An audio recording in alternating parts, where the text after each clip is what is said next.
Je m'appelle Joseph Finkelstein. Ma mère Genia Finkelstein, survivante du ghetto de Varsovie, était poète. Jeune, elle vivait avec sa famille dans le quartier juif de Varsovie, devenu très vite le ghetto. Son père Joseph meurt lors des premiers bombardements allemands sur Varsovie.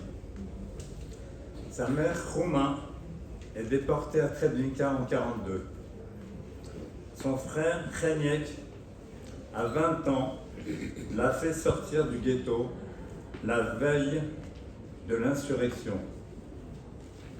Il a combattu les nazis, les armes à la main, jusqu'à la mort.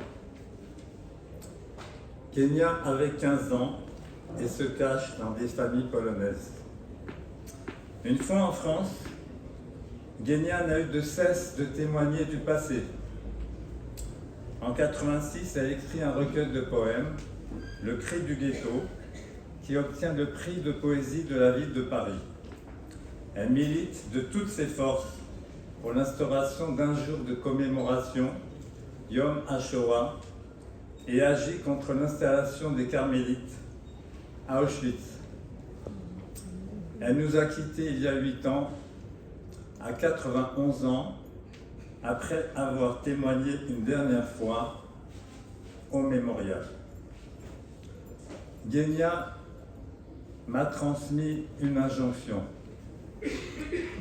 Il faut lutter, toujours lutter, disait-elle, contre le retour de la peste brune, de l'antisémitisme et du racisme.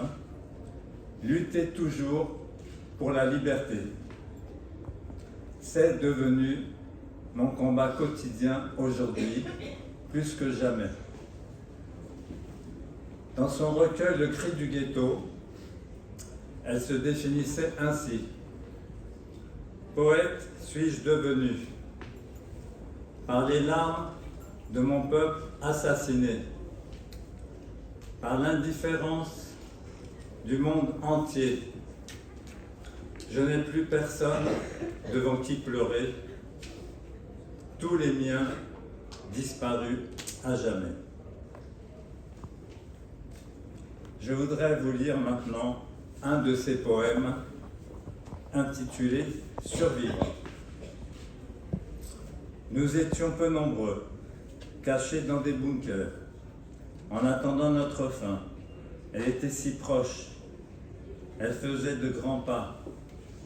Malgré ma détresse, je pensais à la survie parfois. Un jour, comme un petit chat, je suis sorti du bunker pour m'accorder une journée de trêve. Sur le toit, je suis monté pour voir si vraiment le monde s'était arrêté d'exister.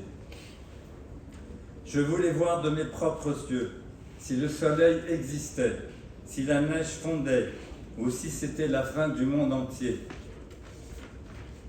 Et je vis le soleil qui brillait, tellement fort comme un été, malgré la neige qui fondait.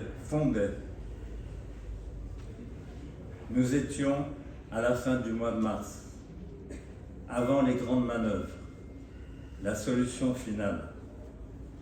Et le soleil a réchauffé mon corps et j'ai voulu croire à la survie grâce à lui. Ô ciel, fais les miracles des mille et nuits pour que nous restions en vie.